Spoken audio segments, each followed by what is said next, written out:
Kami dari kelompok 1 ingin mempresentasikan hasil kelompok kami tentang relatif Newton. Saya Rizky sebagai moderator, Adel sebagai notulen, Orija sebagai penjelas pertama, Agnes sebagai penjelas kedua, Tessa sebagai penjelas ketiga, Ananta sebagai penjelas keempat. Relativitas dibagi menjadi dua, yaitu relativitas Newton dan teori relativitas Einstein. Relativitas Newton. Relativitas Newton merupakan salah satu dari beberapa teori mengenai gerak yang dirancang untuk menjelaskan penyimpangan dari mekanika Newton yang timbul akibat gerak relatif yang sangat cepat. Teori ini mengubah pandangan kita mengenai ruang, waktu, massa, energi, gerak, dan gravitasi. Teori ini terdiri atas ciri khusus dan ciri umum. Yang keduanya bertemu pada dasar matematika yang kuat dan keduanya telah diuji dengan percobaan dan pengamatan. Teori khusus dikembangkan oleh Einstein berkenaan dengan perbandingan pengukuran yang dilakukan dalam kerangka acuan inersia perbedaan bergerak dengan kecepatan konstan relatif satu sama lain. Teori umum dikemukakan tahun 1915 berkenaan dengan kerangka acuan gravitasinya. Teori relativitas Newton menyatakan bahwa semua hukum Newton berlaku sama untuk semua kerangka acuan inersial ini. Konsep relativitas Newton juga menyatakan bahwa gerak mutlak tidak dapat dideteksi. Artinya, jika kita memiliki dua kerangka acuan inersial yang bergerak dengan kecepatan konstan relatif satu sama lain, maka kita tidak dapat menentukan kerangka acuan mana yang bergerak atau diam. Sebagai contoh, ketika kita duduk di dalam bus yang sedang berjalan dan melewati orang yang sedang berdiri di pinggir jalan, maka bagi orang di pinggir jalan kita akan dikatakan bergerak karena kerangka acuannya adalah orang tersebut. Sebaliknya, jika dikatakan diam, bila kerangka acuannya adalah bus. Dari contoh tersebut, ada dua jenis kerangka acuan, yaitu kerangka acuan yang diam, yaitu orang, dan kerangka acuan yang bergerak, yaitu mobil itu sendiri. Dengan demikian, keadaan diam atau bergerak merupakan konsep relatif yang tergantung pada kerangka acuan pengamat. Relativitas Newton terdiri dari dua, yaitu transformasi Galileo dan percobaan Michelson-Morley. Yang pertama, transformasi Galileo. Ketika pergi dari suatu tempat menuju ke daerah tertentu dengan menggunakan kereta, maka setelah masuk dalam kereta, kereta akan bergerak meninggalkan stasiun keberangkatan kamu ketika kamu berada dalam kereta melewati pepohonan. Maka kamu akan merasa jika pohon yang bergerak dan kamu yang diam. Hal ini dikarenakan gerak bersifat relatif. Dapat kita lihat pada gambar ini ada kerangka dua acuan, maka berlaku hubungan sebagai berikut. S aksen sama dengan X dikurang V kali T, Y aksen sama dengan Y, dan Z aksen sama dengan Z. Jika waktu yang diamati pengamat yang berada di kedua kerangka acuan adalah sama, maka dapat dituliskan T sama dengan T aksen. Jika hubungan kedua kerangka acuan pada sumbu X diturunkan terhadap waktu, maka diperoleh persamaan berikut. dx aksen per dt sama dengan dx per dt kurang V. Menjadi Vx aksen sama dengan Vx kurang V. dy aksen sama dengan dt sama dengan dy per dt menjadi Fy aksen sama dengan Vy. dz aksen per dt sama dengan dz per dt menjadi Fz aksen sama dengan Vz, di mana Fx aksen sama dengan kecepatan penumpang P menurut kerangka acuan S, Fy aksen kecepatan penumpang P menurut kerangka acuan S aksen, Fy sama dengan kecepatan penumpang P menurut kerangka acuan S. Percepatan penumpang P terhadap kerangka acuan dirumuskan sebagai berikut. dfx aksen per dt sama dengan dvx per dt menjadi ax aksen menjadi as aksen sama dengan ax, dvy aksen per dt sama dengan dvy per dt menjadi ay aksen sama dengan ay, dvz aksen per dt sama dengan dv2 per dt menjadi az aksen sama dengan az. Berdasarkan persamaan di atas, maka dapat disimpulkan jika percepatan pada kerangka acuan S sama dengan percepatan pada kerangka acuan S aksen. Jika massa penumpang P menurut kedua kerangka acuan sama, Maka sesuai dengan hukum 2 Newton, diperoleh persamaan sebagai berikut. F sama dengan M dikali A, dan F aksen sama dengan M kali A aksen. Jika A sama dengan A aksen, maka F sama dengan F aksen. Contoh soal, sebuah kereta api melintasi stasiun dengan kecepatan 108 km per jam. Jika ada seorang penumpang sedang berjalan di dalam gerbong kereta api dengan kecepatan 2 km per jam, berapakah kecepatan dari penumpang jika ditinjau dari pengamat yang sedang menunggu di stasiun? Maka diketahui V sama dengan 108 km per jam sama dengan 30 meter per second, Vx aksen sama dengan 2 km per jam, menjadi 0,55 meter per s aksen per second. Ditanya Vx, maka jawabannya Vx sama dengan Vx dikurang V. Maka Vx sama dengan Vx aksen tambah V. Sama dengan 0,55 tambah 30, menjadi 30,55 meter per sekon. Percobaan Michelson dan Morley. Percobaan Michael dan Morley adalah salah satu percobaan paling penting dan masyhur dalam sejarah fisika. Dilakukan pada tahun 1887 oleh Albert Michelson dan Edward Morley.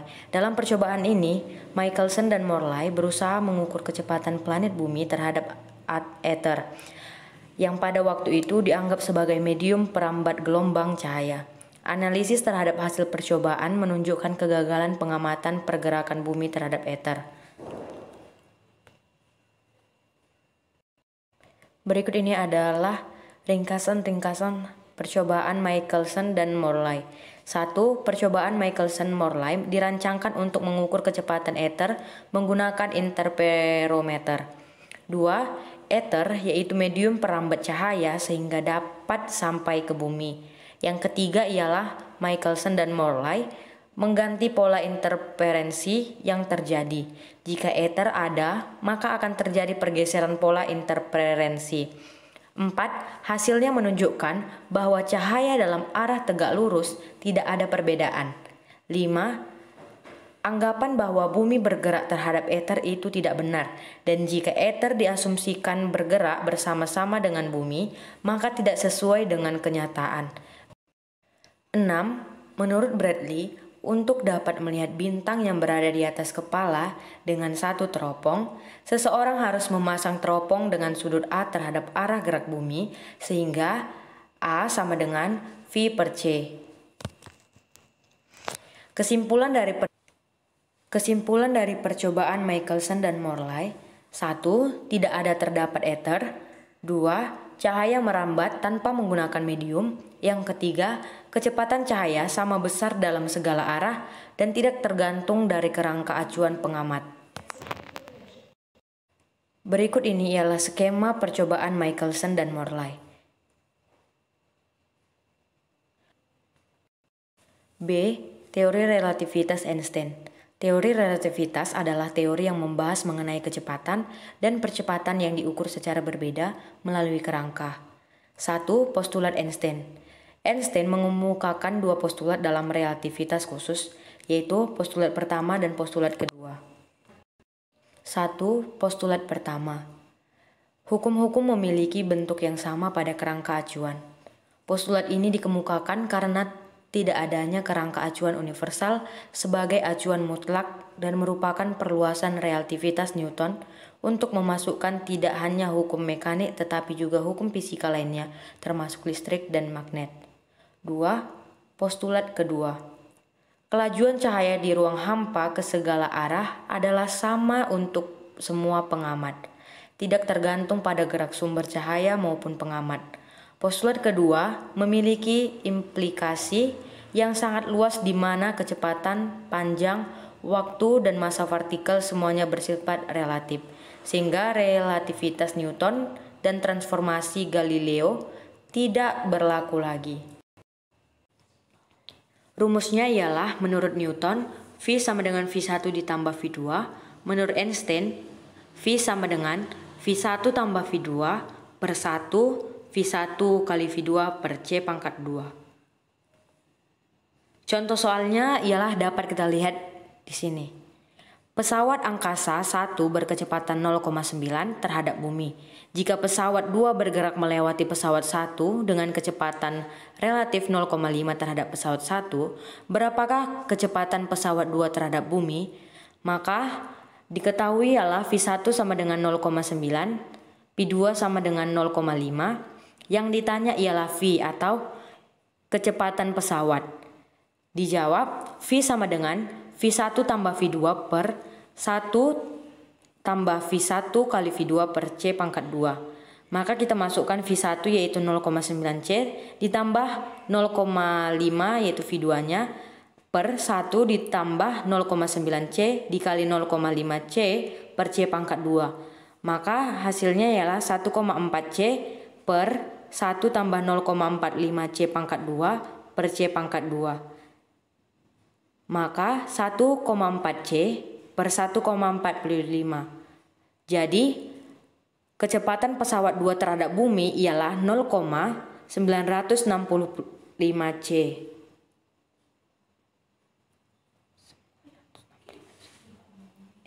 Dalam fisika, transformasi Lorentz adalah seperangkat transformasi linear satu parameter dari sistem koordinat suatu kerangka acuan dalam ruang waktu ke rangka yang lain yang bergerak dengan kecepatan yang konstan relatif terhadap kerangka yang awal. Rumusnya ialah X sama dengan X kurang V kali T per akar 1 kurang V2 per C2. T kurang V kali X per C2. T sama dengan T akar 1 kurang V2 per C2. Contoh soal, menurut O, sebuah cahaya kilat menyambar di X sama dengan 60 M, Y sama dengan Z, O, T sama dengan 8X 10 8O memiliki kecepatan 0,6C sepanjang X dari O. Tentukanlah koordinat ruang waktu dari semaran kilat menurut O. Jawab, X sama dengan X kurang VT per akar 1 kurang V2 per C2. X kurang VT sama dengan X kuadrat akar 1 kurang V2 per C2. X sama dengan X1 tambah VT per akar 1 kurang V2 per C2 sama dengan 60M tambah buka kurung 0,6 X3 kali X kali 3 kali 10 kuadrat M per 2 tutup kurung buka kurung 8 kali 10 kuadrat negatif 8 5X tutup kurung per akar 1 negatif kuadrat 0,6 C tutup kurung kuadrat per C2. X sama dengan 60M tambah 14,4M per akar 1 kurang 0,36 C2 per C2. X sama dengan 74,4M per akar 0,64 sama dengan 74,4M per 0,8 sama dengan 39M. T sama dengan T1 kurang V per C2 kali 1 per akar 1 kurang V2 per C2 sama dengan 8 kali 10 pangkat negatif 8 5 tutup kurung kurang 0,6C per C2 60M per akar 1 kurang 0,6C tutup kurung 2 per C2. T sama dengan 8 kali 10 per negatif 8 kuadrat 5 tutup kurung kurang 0,6 sama dengan 60M per 3 kali 10 pangkat 2M per S per kuadrat akar 1 kurang 0,36 C2 per C2. T sama dengan 8 kali 10 per 852 per 36 S per 3 kali 10 pangkat 8. T sama dengan 8 kali 10 kuadrat min 8 5 tutup kurung kurang buka kurung 12 kali 10 kuadrat min 8 5 tutup kurung per 0,8. T sama dengan negatif 4 kali 10 negatif kuadrat 8 5 per 0,8.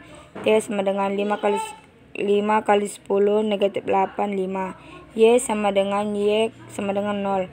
Z sama dengan 0. Berikut massa, momentum, dan energi relatif fisik. Sebuah benda diam tampak lebih panjang jika diukur oleh pengamat yang diam terhadap benda. Sedangkan untuk pengamat yang bergerak relatif terhadap benda, maka panjang benda tampak lebih pendek. Kontraksi panjang adalah fenomena memendeknya sebuah objek yang diukur oleh pengamat yang sedang bergerak pada kecepatan bukan nol relatif terhadap objek tersebut. Kontraksi ini biasanya hanya dapat dilihat ketika mendekati kecepatan cahaya. Kontraksi panjang hanya terlihat pada arah variabel dengan arah di mana benda yang diamati bergerak. F ini hampir tidak terlihat pada kecepatan sehari-hari dan diabaikan untuk semua kegiatan umum. Hanya pada kecepatan sangat tertinggi dapat terlihat. Pada kecepatan 13.400 m per sekon atau 30 juta mph 0,0447 C kontraksi panjangnya adalah 99,9% dari panjang saat diam. Pada kecepatan 42,300 m per sekon atau 95 juta mph 0,141 C, panjang massa 99%. Ketika semakin mendekati kecepatan cahaya, maka efeknya semakin kelihatan seperti pada rumus. Rumusnya ialah L sama dengan LO 1 per Y sama dengan LO akar 1 kurang V2 per C2, di mana LO sama dengan panjang diam atau M, L sama dengan panjang yang dilihat pengamat pada gerak relatif terhadap objek M, V sama dengan kecepatan relatif M per S, C kecepatan cahaya atau 3 kali 10 kuadrat 8 M per S. Kontraksi panjang atau penyusunan panjang hanya terjadi pada komponsen panjang benda yang sejajar dari arah gerak. Semua komponen panjang lainnya yang tegak lurus terhadap arah gerak atau arah kecepatan V tidak mengalami penyusunan panjang. Contoh, jarak dua kota di bumi adalah 800 km. Berapakah jarak kedua kota tersebut bila diukur dari sebuah pesawat antariksa yang terbang dengan kecepatan 0,6 C secara kedua kota? Jawab, LO sama dengan 800 km, V sama dengan 0,6 C. Ditanya L sama dengan LO akar 1 per V2 per C2. L sama dengan 800 akar 1 per 0,6 C kuadrat per C2. L sama dengan 800 dikali 0,8. L sama dengan 640 km. Kesetaraan massa dan energi. Tinjauan mekanika klasik, energi kinetik merupakan usaha sebuah gaya luar yang mengubah laju sebuah benda. Relativistik Newton, F merupakan gaya yang bekerja dalam arah perpindahan. ds dan s menyatakan jarak akibat gaya yang bekerja, seperti gambar yang di bawah ini dan angka-angka di bawah ini. Dapat simpulkan bahwa energi kinetik suatu benda sama dengan pertambahan massanya sebagai akibat gerak relatif benda dengan kuadrat kecepatan cahaya. EK sama dengan energi kinetik benda, E sama dengan mc kuadrat sama dengan energi diam benda, E sama dengan mc kuadrat energi total benda, C sama dengan kecepatan cahaya, Y sama dengan tetapan transformasi. Contoh soal kesetaraan massa dan energi. Contoh soal 1. Berapa energi diam elektron dan dinyatakan dalam Joule dan IV? Penyesuaiannya seperti berikut. Yang kedua, hitunglah energi elektron yang mempunyai kecepatan 0,8 C. Penyesuaiannya seperti di bawah ini. 3. Berapa kecepatan suatu benda yang massanya 1% lebih besar daripada massa diamnya? Penjelasannya seperti berikut ini. Terima kasih.